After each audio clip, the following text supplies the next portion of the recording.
प्यारे बच्चों, मैं आपका आज बहुत स्वागत करता हूं। आज हम लोग पढ़ने जा रहे हैं विभाजन संबंधी नियम। हमको जब कोई संख्या मिल जाती है तो हम ये नहीं समझ पाते कि वो 2 से कटेगी, 3 से कटेगी, कि 4 से कटेगी, कि 5 से कटेगी, हम नहीं समझ पाते। अच्छा, 2 या 3 के आसान है, चलो समझ जाते हैं, लेकिन उसके बाद की संख्याओं से ये कटेंगे कि नहीं कटेंगे ये हमको समझ में नहीं आता। तो इसका तरीका है, विभाजन की पहचान होती है। इंग्लिश में कहा जाता है लॉ ऑफ डिविजिबिलिटी। क्या बोला जाता है? लॉ ऑफ डिविजिबिलिटी बोला जाता है। विभाजन नियम बोलते हैं इसे। क्या बोलते हैं? विभाजन नियम।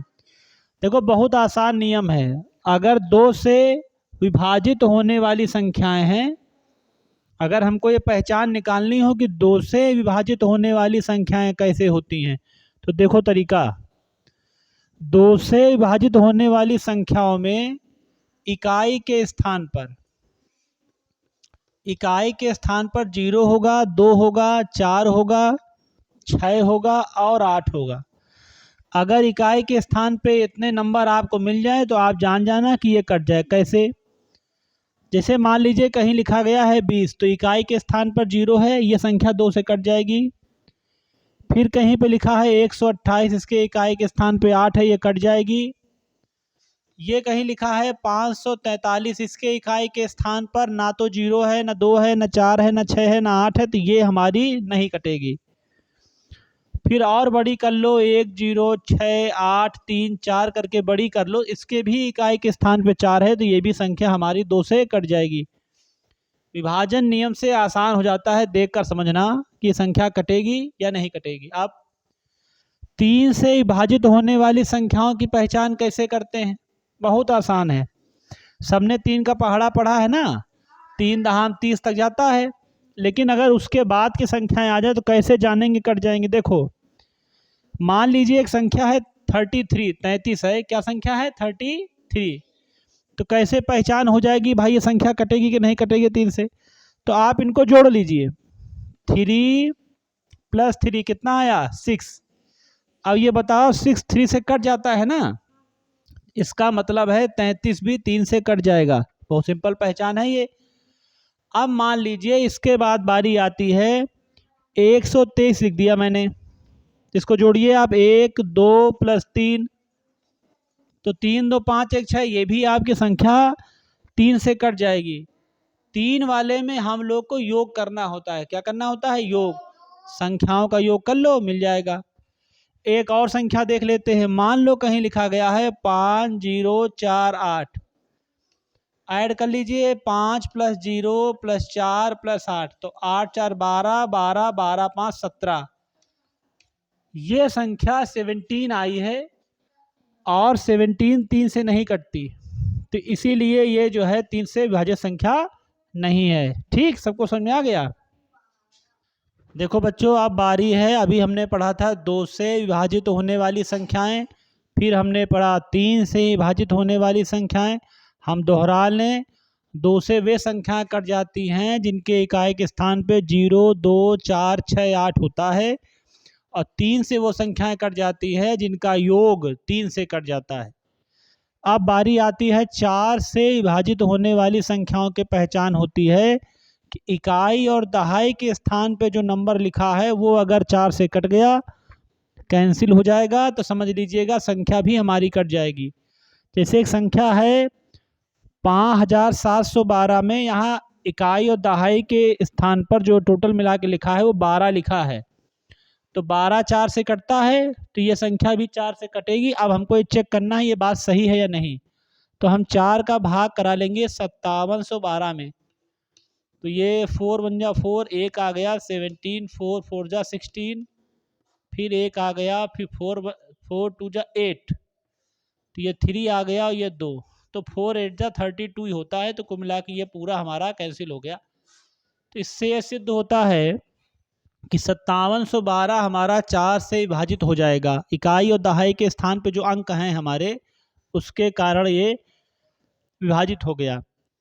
अब इसके अन्य उदाहरण भी आप करके देख लीजिएगा। मान लीजिए अब एक और तरीका है कि 5 से विभाजित होने वाली संख्याएं निकाली जाएं। 2 की हो गई, 3 की हो गई, 4 की हो गई, अब बारी है 5 की। 5 वाले में क्या करते हैं, इसकी पहचान है कि वंश के स्थान पर यानी इकाई के स्थान पर आपको 0 या 5 मिलेगा। क्या मिलेगा? 0 या 5। जैसे लिखा है 550, अगर किनारे 0 है, इकाई के स्थान पे 0 है, तो वो संख्या हमारी कट जाएगी।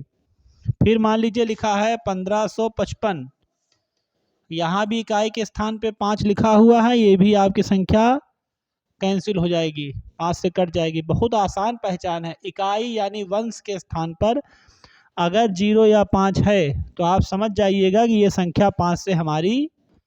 देखिए बच्चों, अब बारी है विभाजन का नियम सीखने की कि 6 से विभाजित होती कैसे संख्याएं और 8 से कैसे विभाजित होती हैं। 6 से विभाजित होने का नियम है कि अगर कोई संख्या 2 से भी कट जाए और 3 से भी कट जाए तो ये संख्या 6 से भी हमारी कट जाएगी। कैसे? जैसे मान लीजिए संख्या लिखी है 4416 मतलब 4416 या 4416 लिखी है, तो क्या करेंगे? ये 2 से कट जाएगी क्योंकि इसके इकाई के स्थान पर 6 है, ये 2 से कट जाएगी। और 3 से ये क्यों कट रही है? क्योंकि 4 4 8 1 9 9 6 15। भाई 2 का परीक्षण तो यही बताया गया ना आपको कि अगर इकाई के स्थान पे 0 4 2 4 6 8 होगा तो संख्या 2 से कट जाएगी। और इसके बाद 3 वाले में बताया गया था कि अंकों का योग 3 से कटना चाहिए। तो ये देखो, इकाई के स्थान पे 6 है, ये 2 से कट गई, और ये 15 है, इनका योग हमारा 15 आया है। तो इससे हमको मालूम चल गया कि 3 से भी कट रही, तो ये संख्या 100% 6 से कट जाएगी। कितने से कट जाएगी? 6 से ये संख्या 100% कट जाएगी। इसके बाद बात आती है कि 8 से विभाजित होने का नियम। 4 और 8 का सिमिलर है। 4 वाले में था इकाई और दहाई, इनका जो संख्या बने इनसे वो 4 से कट जाए। 8 वाले में इकाई दहाई और सैकड़ा शामिल हो जाता है इनसे। कैसे? एक संख्या है 9048, देखो ये इकाई, ये दहाई, ये सैकड़ा। अगर ये संख्या 8 से कट रही है तो ये पूरी संख्या 8 से कट जाएगी। भाई 0 से मतलब नहीं, 48 कट ही जाएगा, 8 छंग 48, तो ये संख्या कट जाएगी।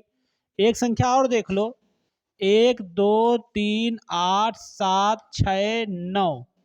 मान लीजिए इतना बड़ा नंबर हो तो क्या करोगे? तो केवल आपको ये चेक करना है कि इकाई दहाई सैकड़े से जो अंक बना है वो है 769। कितना है? अगर 769 8 से कटता है तो ये पूरी संख्या 8 से हमारी कट जाएगी। बस हमको इतनी सी पहचान करनी है, तो ये आप स्वयं कर लीजिएगा अपने मन से। देखो बच्चों, अब बारी है 9 से विभाजित होने वाली संख्याएं और 10 से विभाजित होने वाली संख्याओं की पहचान करना। 9 से जो संख्याएं विभाजित होती हैं उसकी क्या पहचान है? तो मान लीजिए हमने लिखा है 2916। क्या लिखा है? 2916। अगर इनका योग जैसे 3 में था, 3 में भी अंकों का योग अगर 3 से कट जाता है तो संख्या 3 से कट जाती है। अगर इनका योग 9 से कट गया तो वो संख्या भी 9 से डिविजिबल हो जाएगी, भाग दे देगी। चेक करके देख लो, 2 + 9 + 1 + 6, तो 6 1 7 9 7 16 2 18। ये 9 से अगर डिवाइड होती है तो 2916 भी 9 से डिवाइड हो जाएगी। 3 और 9 का परीक्षण बिल्कुल सेम है। 3 में भी अंकों का योग होता है, 9 में भी अंकों का योग होता है। 4 में इकाई दहाई का योग होता है, योग नहीं होता, इकाई और दहाई के अंकों से बनी संख्या होती है।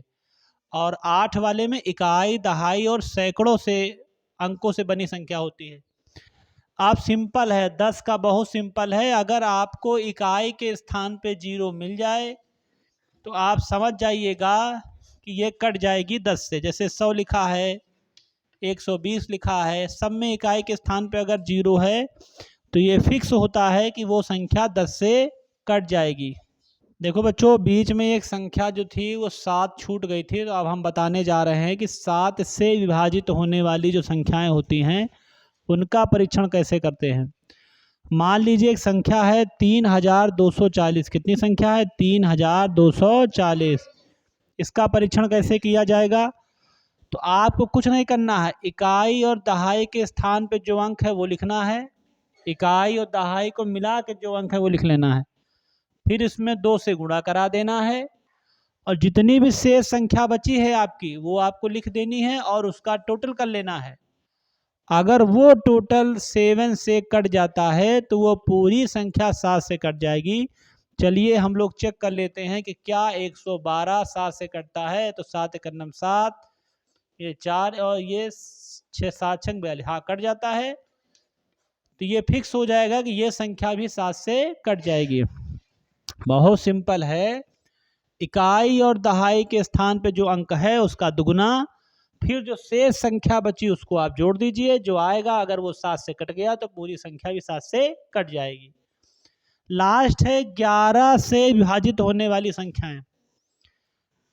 देखिए ये मान लीजिए मैंने एक नंबर लिख दिया, तो 11 से विभाजित होने वाली संख्याओं का नियम होता है कि सम और विषम इन दोनों स्थानों पर जो अंक लिखे हैं उनका योग अंतर 0 आना चाहिए।